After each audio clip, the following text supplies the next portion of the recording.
Welcome to the Science and Spirituality Podcast, where we dive deep into universal spiritual principles and ground them in modern science. My name is Chris Carden. And my name is Kevin Carden. And we are committed to simplifying the spiritual side of success for you with easy to understand scientific research so you could walk away with practical tools to create radical transformations in your life.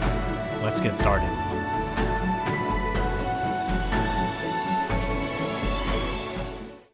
Imagination is more important than knowledge, for knowledge is limited to all we now know and understand, while imagination embraces the entire world and all there ever will be to know and understand. Albert Einstein. I love that quote to begin this topic of imagination because it just really explains beautifully the correlation between our imagination and what we can create, but then our knowledge and our intellectual understanding. So that bridge between spirituality, our spirit, what we can consider beyond what our physical reality is showing us right now, but then actually using our knowledge and our intellect to then form what we can imagine into our physical reality. So it's a topic that we've got a lot to cover on. So let's dive in.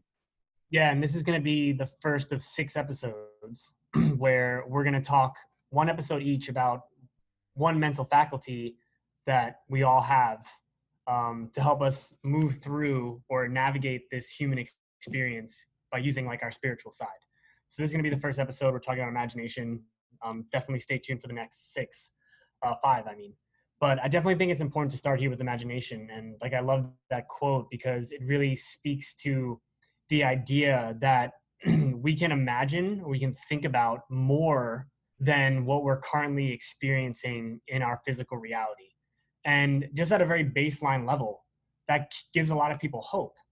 Because a lot of times, like when we're moving throughout our life, especially when we're looking around and we're seeing the physical reality that we see ourselves in, and physical reality, I'm talking about money, job, like relationship, all of those things that make up our life. Imagination helps us imagine, I keep using that same word, imagine, helps us picture something better for our lives. And then when we have a picture of something better that we want, then we can start reorganizing our life around actions that we can take to get to that better future. But if you're not using your faculty of imagination, you're just going to keep taking in the sensory experiences of your current reality and thinking that that's all that there is. So I think imagination is a perfect starting point. And it also ties into a lot of the work that you do, Kevin, as a life coach. And the very basic tenet is that everything's created twice, and you have to think about what you want first in order to actually take the first steps into bringing it about. Exactly. And I think it goes even beyond, not only think, I know it goes beyond just thinking about it.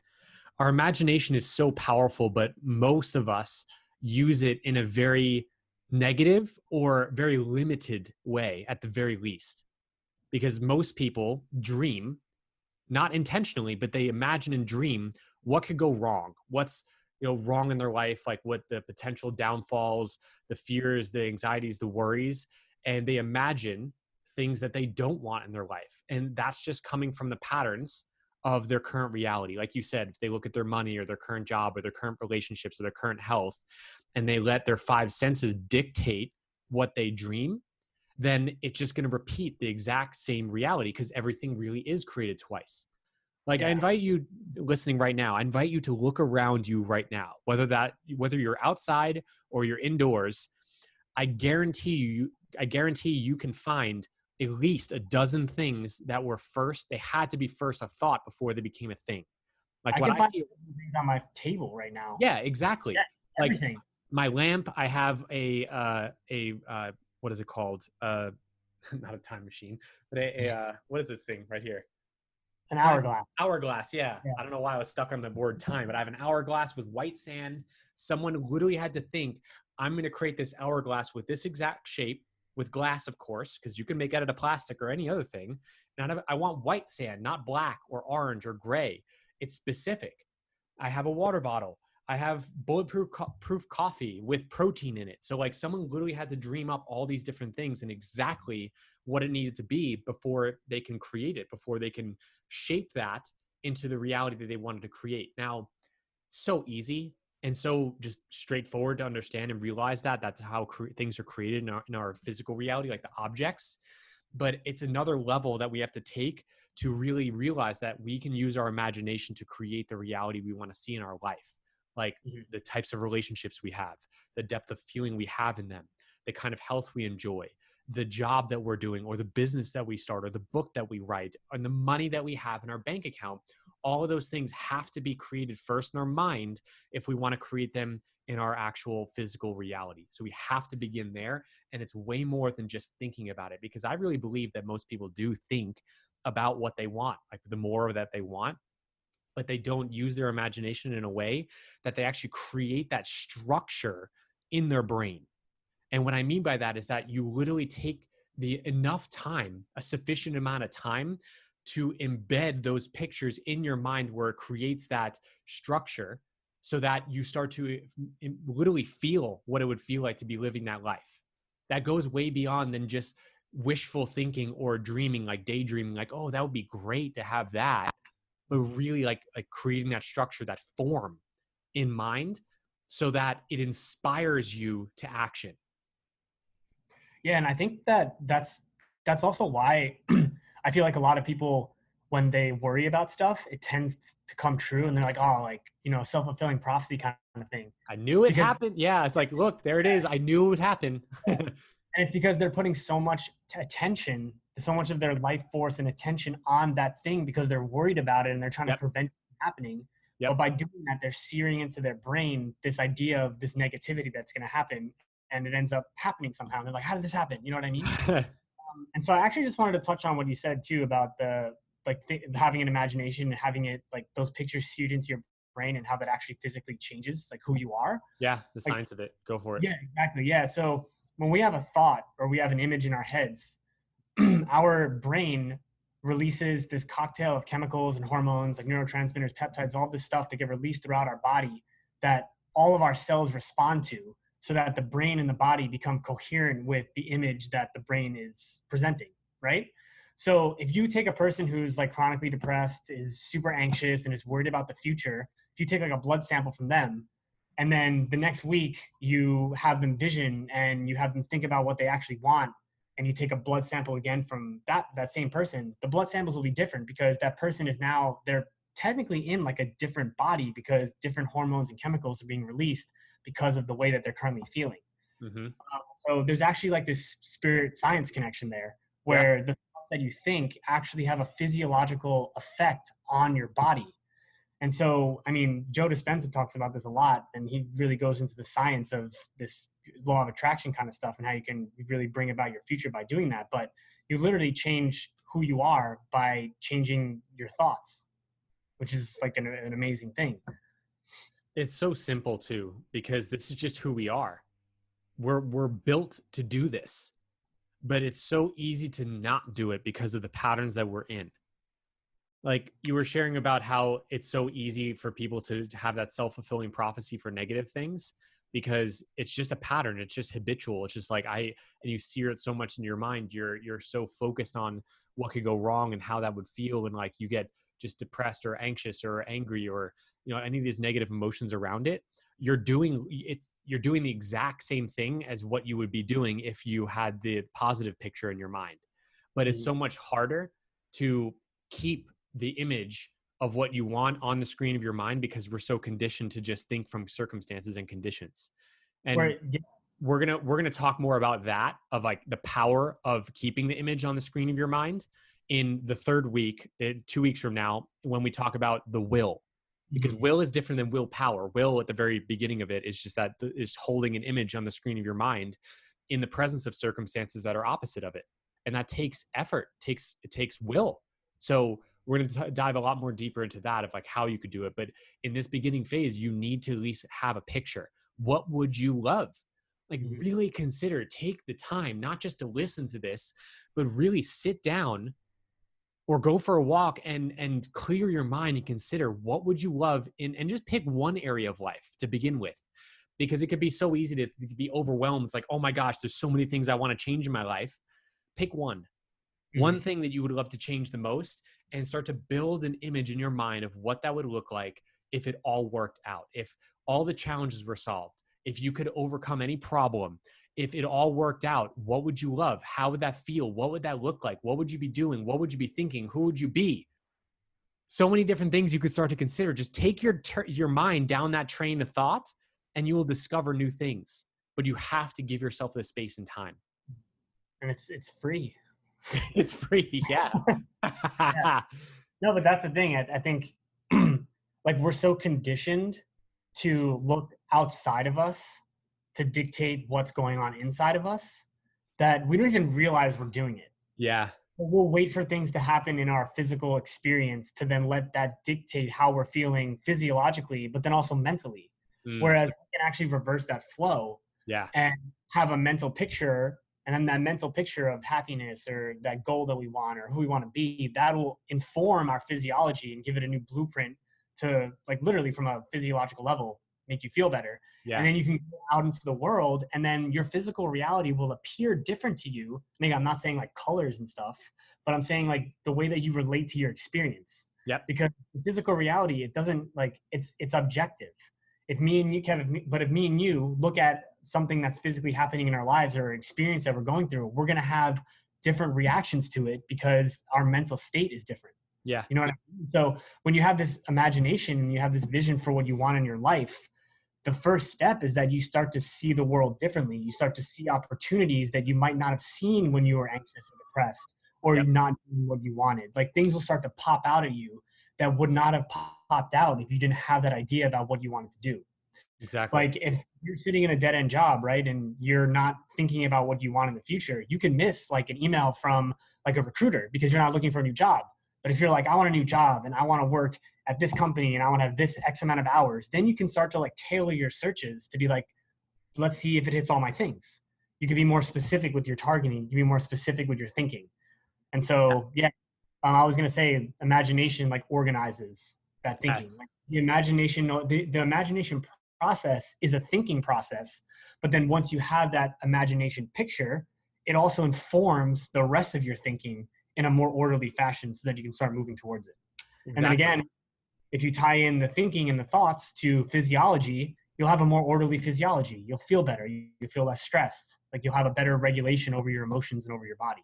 Yeah. And you'll literally be more willing to do the things that are required to create the reality you want. Like, a specific example, I just had a coaching call this past Wednesday with one of my clients I've been working with for over 2 years now. She is working on creating or building her business for the first time, which she's opening a Pilates studio. And she was concerned because of the pandemic of what's going on, of like, well, when she actually opens, when she has that opportunity, if like she actually will be able to hit her goals. And we first had the dream is like, well, what are your goals? Like, what would you love to earn in the first month or 2 months or 3 months? And what would that look like then? And I had her just dream, what would you love? Like, she had some idea. That's what I was saying before. Some people have some ideas, they daydream. Like, she had some idea that she would love to have some private clients and very small groups so that there's, the social distancing is being observed.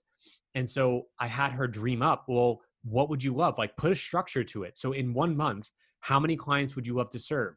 How many clients per week? How many clients per day? How much dollars is that generating for you? So she literally dreamed that up. She wrote it down on paper so it got more organized.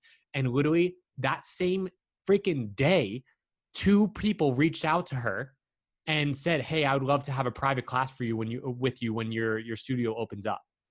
And it's because it's very, very straightforward. It's like, once she dreamed that up, she had the idea to post on her Instagram story about the new Pilates machines that she was getting. And so 2 students reached out to her and said, hey, that looks awesome. Yeah, I want to have private classes with you.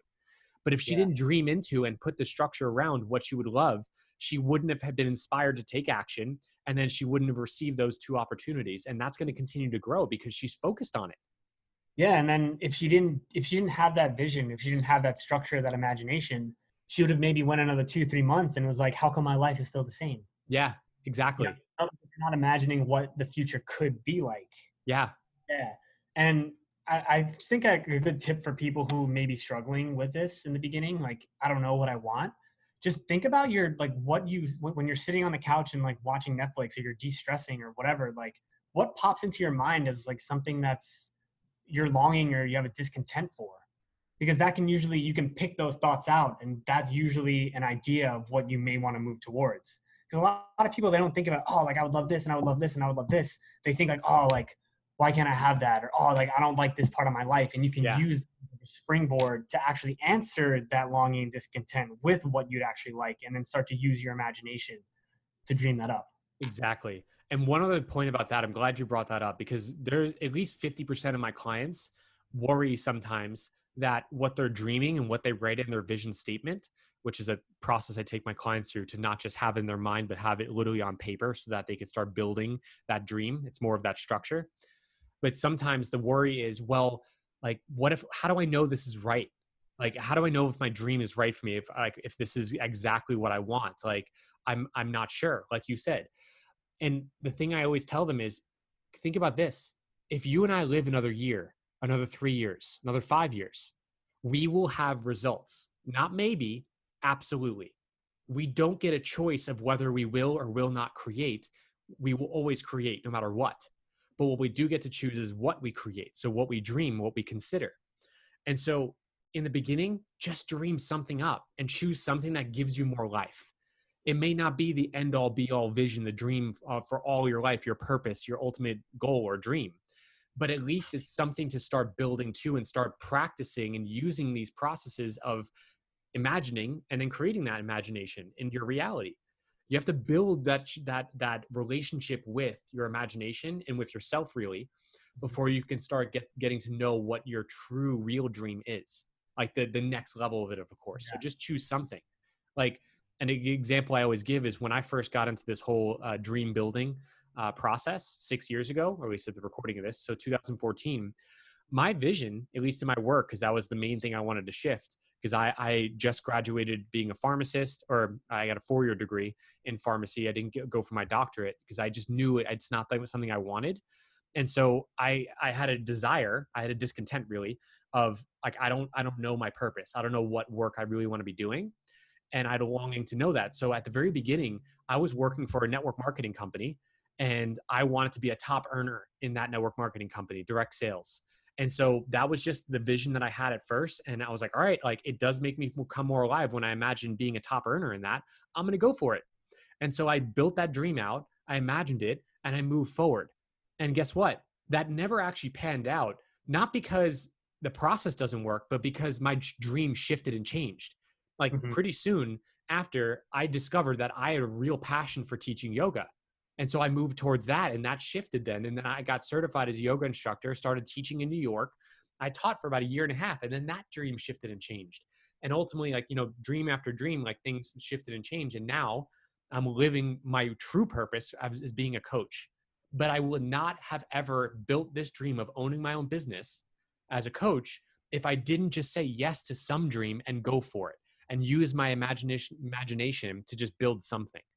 Yeah. So just choose something and go for it, as long as you feel more alive in it. And I think, I really think that the imagination piece is the perfect way to start out the 6 mental faculties, because it's truly like your first pinging out to your true spiritual self. Yeah. Like your first connection where you're like, holy crap, I can actually become more than what's in my physical reality. Yeah. And then you moving forward on that first vision, I feel like, because this is what happened to me too, like it made you realize that life is not as concrete as you think it is. Yeah. More fluid. Like you can do whatever you want. Like even if you move towards something and it sucks, just do something else. You know what I mean? Yeah. There was so many times when I after quitting my job as an accountant, coming back to acupuncture school, like I loved it here. And there was like a lot of times where I was like, wow, like I can just quit and go do something else now. Like it was like life just felt more free and fluid. I didn't want to quit and do something else because I really found what I wanted to do and what I love to do. But I had that awareness that I can break free of an area of my life that I don't feel aligned with. Yeah. And that's something I never had before, because I didn't have that imaginative faculty to think that there was something else out there for me. I just thought this is all there is. Yeah. But just, I want to touch on like what you were just sharing about like you didn't just find acupuncture and be like, oh, this is it. Just like Like, me, you like gotta think about it. Like, didn't. No. I remember your story because, dude, I remember you got certified as a nutritionist, didn't you? yeah, and then, Like in well, nutrition coaching. it started way before that because it was Yeah. accounting. And then I was like, oh, like maybe I want to be like a consultant. Like, Mm. I went through steps and then I got a job as a consultant and I was like, wow, this is totally not it either. And the key there is that this is another really quick key that I want to touch on for imagination is don't let yourself when you're imagining be stuck in the box of what you think you can do and have. Yeah. Because that's what I did. I was like, I have an accounting degree, I have a CPA. Like, where can I move from accounting into something where I can use my skills that I Yep. currently Yeah. and so I moved over there, and it wasn't until I started working with you and Mary, and you guys showing me that you can vision something outside of that box that I really found what I truly wanted to do. And again, even that took steps. It was like the health Yeah. coaching first, and then it was acupuncture. Finally, I found that. Yeah. So Exactly. it's always going to evolve, but you really do got to take that first step. Exactly. You got to move. You got to do something. And just to touch on the last point you made is like just to not think or use your imagination inside the box. The question that can unlock your imagination and your true desires is not what do I think I could do, because that's one level. It's at least it's better than what is, like what should I do, right? But moving beyond what do I think I could do or what I should do is what would I love? Mm-hmm. Really tapping into your heart and what pulls you, what desires do you have? Because there's a great quote by a man named Howard Thurman, who is Martin Luther King Jr.'s mentor. And he said, don't ask what the world needs. Ask what makes you come alive and go do that, because what the world needs is more people who have come alive. Mm-hmm. What makes you come alive will ultimately serve not only you and your life better, but others as well. Yeah, dude, I feel like if all of a sudden, like tomorrow, money didn't matter, a lot of people would go through crisis Oh, yeah. of like, what the hell do I do now? Yeah. You know what I mean? And Yep. so another way to ask the question that you said is, what would I do if time, money, or education didn't matter? Yeah. Because for me, money and education was a big thing. Yep. Even and time, I was like, I don't want to go back to school for 4 years. Like, what can I do Yeah. now? But then once you eliminate all those three, like you become more clear because then it eliminates the physical barriers that you have for certain things and allows your mind to really break free out of that box and truly use the full capacity of your imagination. Exactly. Yeah. It's awesome. I want to bring this mental faculty into a landing, and I want to share one final quote that's just been ringing in my mind, because imagination is important and essential and vital to creating a life that you love, and you can't just stay there in your dreaming realm, because that's what most people do. As I shared, like they have wishings, they wantings, they dream, they daydream, but they don't do anything about it. They don't really consider and really believe that it could be possible. It's so that they change their physiology, as you said, in their body, so that they're doing things differently. And it's a quote by, I believe it's Ralph Waldo Emerson. If not, it's Henry David Thoreau. It's one of those two gentlemen, because they were close work together in the late 1800s. Huh? One of the guys with three names. Yeah, exactly. One of them said, it's a paraphrase, huge paraphrase, because I don't remember the exact quote, but it's something to the effect of, build, like when you build castles in the sky, in other words, you dream, don't let them stay there. Put the foundations under them. So it's not just, dreaming, scheming, like, oh, what if, like, that'd be cool, but like really dreaming and imagining, like, oh, that'd be amazing. I would love that. And all right, how could I do that? What steps could I take? What could I do right now? And I will tell you, all the steps won't be available to you. They You never won't will. know how it's all going to work out. And that's okay. It's not meant to be known how it's all going to work out, but you are meant to know at least what's the first step. And it doesn't have to be like a massive, huge difference in your life right now. It could be literally 1 5-minute action step that you could do today. Send an email, do research, call someone, go for a walk, like something that could easily be done. Go for it right now. Do something different, because that's signaling to your subconscious mind and ultimately to God, the universe, that you are serious about putting those foundations under your castle building, under your dreams, so that you're not just imagining, but you're starting to move. You're starting to do something different, which then builds that relationship with that reality you want to create. And over time, it will be created. Yeah, and it's that movement solidifies that thought body connection. Like you said, the subconscious, like it signals to your subconscious, like it signals to your body that like, yo, I had this thought, like I'm going to move the energy now, and it takes you seriously. Exactly. Yeah. So do something about this, my friend, you listening, not just hearing this as great information, but really implementing it. One final quote, my mentor, or our mentor, Mary Morrissey, says, inspiration without action is merely entertainment. And I can guarantee you this podcast is not Netflix. Go do something about it. Change your life. And we'll see you in another episode. And that's it for today. So thanks for tuning in. And we really hope you enjoyed listening to this episode as much as we enjoyed recording it. So any questions, any comments, just connect with us on Instagram. You could always DM us at Kevin Francis Carton and at Chris J. Carton. And also, if you feel guided to, the one thing we do ask is for you to please rate the podcast and leave us a review. This way we can reach more people and impact more lives with this amazing information. With that, we'll see you on the next episode.